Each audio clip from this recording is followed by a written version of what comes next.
ಕೋಲಾರ ಜಿಲ್ಲಾ ಕಟ್ಟಡ ಕಾರ್ಮಿಕರ ಸಂಘದ ಕಟ್ಟಡ ವಿಸ್ತರಣೆ ಮತ್ತು ನವೀಕೃತ ಕಟ್ಟಡದ ಉದ್ಘಾಟನೆ. ಕೋಲಾರ ನಗರದ ಕೋರ್ಟ್ ಸರ್ಕಲ್ ಬಳಿ ಇರುವಂತಹ ಕೋಲಾರ ಜಿಲ್ಲಾ ಕಟ್ಟಡ ಕಾರ್ಮಿಕರ ಸಂಘದ ಕಟ್ಟಡ ವಿಸ್ತರಣೆ ಮತ್ತು ನವೀಕೃತ ಕಟ್ಟಡದ ಉದ್ಘಾಟನಾ ಕಾರ್ಯಕ್ರಮ ಜರುಗಿತು. ಕಾರ್ಯಕ್ರಮ ಉದ್ಘಾಟಿಸಿ ಮಾತನಾಡಿದ ನಿರ್ದೇಶಕರಾದಂತಹ ಶ್ರೀನಿವಾಸಪುರ ಕೆಕೆ ಮಂಜುನಾಥ್ರವರು, ಜಿಲ್ಲಾಧ್ಯಕ್ಷರಾದಂತಹ ಯಲ್ಲಪ್ಪನವರು ಮತ್ತು ರಾಜ್ಯಾಧ್ಯಕ್ಷರಾದಂತಹ ಚಾಮರೆಡ್ಡಿರವರ ಶ್ರಮ ಬಹಳಷ್ಟಿದೆ. ಈ ದಿನ ಸಂಘ ರಾಜ್ಯಕ್ಕೆ ಮಾದರಿಯಾಗಿ ನಿಂತಿದೆ. ಹೆಚ್ಚಿನ ಸಂಖ್ಯೆಯಲ್ಲಿ ಜಿಲ್ಲೆಯಿಂದ ಕಾರ್ಯಕ್ರಮಕ್ಕೆ ಸದಸ್ಯರು ಸೇರಿರುವುದು ಇವರಿಬ್ಬರ ಕೈ ಬಲಪಡಿಸುವಂತಾಗಿದೆ. ಯಲ್ಲಪ್ಪನವರ 20 ವರ್ಷಗಳ ನಿಸ್ವಾರ್ಥ ಸೇವೆ ಮತ್ತು ಅವರ ಸ್ಪಂದನೆ ಈ ಜನಸ್ಪಂದನೆಗೆ ಉತ್ತಮ ಉದಾಹರಣೆಯಾಗಿ ನಿಂತಿದೆ ಅಂತ ಹೇಳಿದರು. ಸರ್ಕಾರದಿಂದ ಸಿಗುವಂತಹ ಎಲ್ಲ ಯೋಜನೆಗಳನ್ನು ಕಟ್ಟಕಡೆಯ ವ್ಯಕ್ತಿಗೂ ಸಿಗುವಂತೆ ಶ್ರಮಿಸ್ತಾ ಇದ್ದಾರೆ. ಯಲ್ಲಪ್ಪನವರಿಗೆ ಸಂಘವೇ ಕುಟುಂಬ ಆದಂತಾಗಿದೆ ಅಂತ ತಿಳಿಸಿದರು. ಮುಖಂಡರಾದ ಗೋಪಾಲ್ ಅವರು ಮಾತನಾಡಿ, ಕಟ್ಟಡ ಕಾರ್ಮಿಕರ ಸಂಘವನ್ನು ಸುಮಾರು ವರ್ಷಗಳಿಂದ ಪ್ರಬಲವಾಗಿ ನಡೆಸಿಕೊಂಡು ಬಂದಿದ್ದು, ಸಂಘವು ಇಂದು ವಿಸ್ತೀರ್ಣಗೊಂಡಿದ್ದು, ಸಂಘದ ವಿಸ್ತೀರ್ಣ ಹೆಚ್ಚಿದ್ದು, ನವೀಕೃತಗೊಂಡಿದೆ. ಯಲ್ಲಪ್ಪನವರ ಶ್ರಮ ಇದರ ಹಿಂದಿದ್ದು ಕಾರ್ಮಿಕರಿಗೆ ಇದೊಂದು ಆಶಾದಾಯಕ ಬೆಳವಣಿಗೆಯಾಗಿದೆ. ಸುಮಾರು 80,000ಕ್ಕೂ ಹೆಚ್ಚು ಕಾರ್ಮಿಕರು ಸದಸ್ಯತ್ವ ಪಡೆದಿದ್ದು, ಇನ್ನು ಹೆಚ್ಚುವರಿ ಗುರಿ ಹೊಂದಲಾಗಿದೆ ಅಂತ ಈ ಸಂದರ್ಭದಲ್ಲಿ ತಿಳಿಸಿದರು. ಕೋಲಾರ ಜಿಲ್ಲಾ ಕಟ್ಟಡ ಕಾರ್ಮಿಕರ ಸಂಘ ಅಧ್ಯಕ್ಷರಾದಂತಹ ಯಲ್ಲಪ್ಪ, ರಾಜ್ಯ ಪ್ರಧಾನ ಕಾರ್ಯದರ್ಶಿಗಳು ಶಾಮಣ್ಣ ರೆಡ್ಡಿ, ರಾಜ್ಯಾಧ್ಯಕ್ಷರು ಐಎಂಟಿಯು ದಾಸ್ ಮತ್ತು ರಾಜ್ಯ ಉಪಾಧ್ಯಕ್ಷರು ಮಂಜುನಾಥ್, ಲಕ್ಷ್ಮೀನಾರಾಯಣ್, ಕಾಂಗ್ರೆಸ್ ಜಿಲ್ಲಾ ಅಧ್ಯಕ್ಷ ನಾಗರಾಜ್ ಪ್ರಭಾಕರ್, ವೆಂಕಟೇಶ್, ತಾಲೂಕಾಧ್ಯಕ್ಷರು ಮತ್ತು ರಾಜಪ್ಪ, ಖಜಾಂಚಿಗಳು ಮುರಳಿ, ಜಿಲ್ಲಾ ಕಾರ್ಯದರ್ಶಿಗಳು ಚಲಪತಿ, ಮುಳಬಾಗಿಲು ಮತ್ತು ತಾಲೂಕು ಅಧ್ಯಕ್ಷರು ಚಂದ್ರಪ್ಪ, ಬಂಗಾರಪೇಟೆ, ತಾಲೂಕು ಅಧ್ಯಕ್ಷರು ಮಂಜುನಾಥ್, ಒಬಿಸಿ ಜಿಲ್ಲಾಧ್ಯಕ್ಷರು ಮತ್ತು ಸಂಘದ ಸದಸ್ಯರು ಈ ಒಂದು ಸಂದರ್ಭದಲ್ಲಿ ಹಾಜರಿದ್ದರು.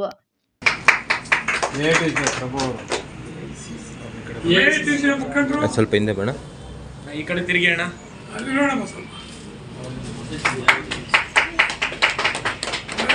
ಉಪಾಧ್ಯಕ್ಷರು ನಾವೆಲ್ಲ ಸೇರ್ ಮಾಡೋದು.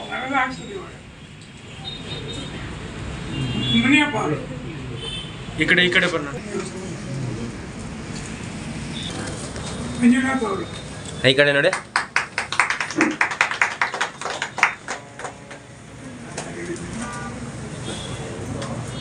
ಉಲ್ಲಂಬಾಡಿ ಕೃಷ್ಣಪ್ಪ,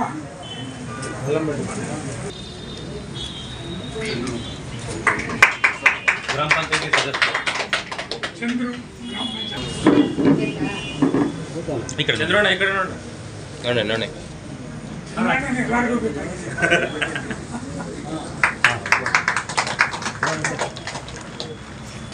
ಈ ಕಡೆ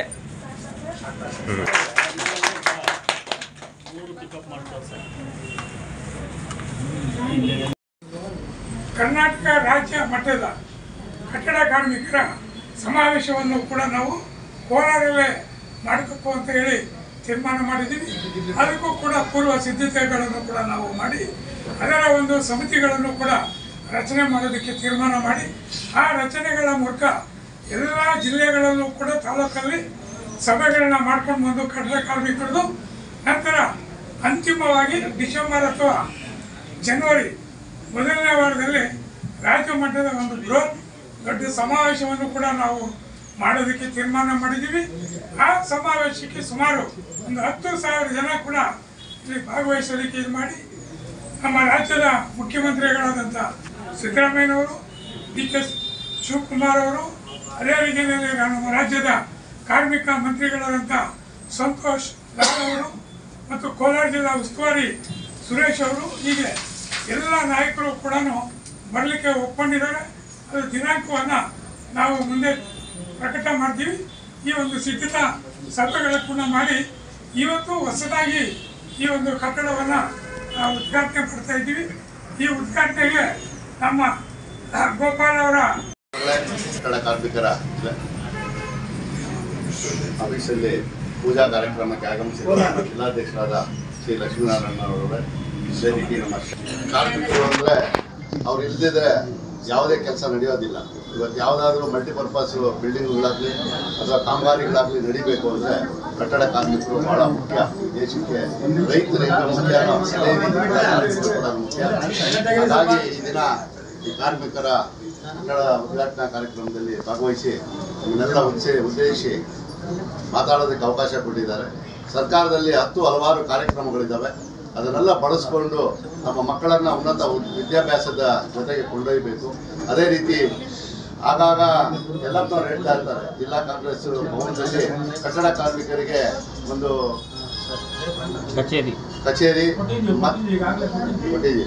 ಆಮೇಲೆ ಇವ್ರಿಗೆ ವರ್ಷಕ್ಕೊಂದ್ಸಲಿ ಹೆಲ್ತ್ ಚೆಕಪ್, ಫ್ರೀ ಹೆಲ್ತ್ ಚೆಕಪ್ಪನ್ನು ಕೂಡ ಮಾಡಿಸಬೇಕು.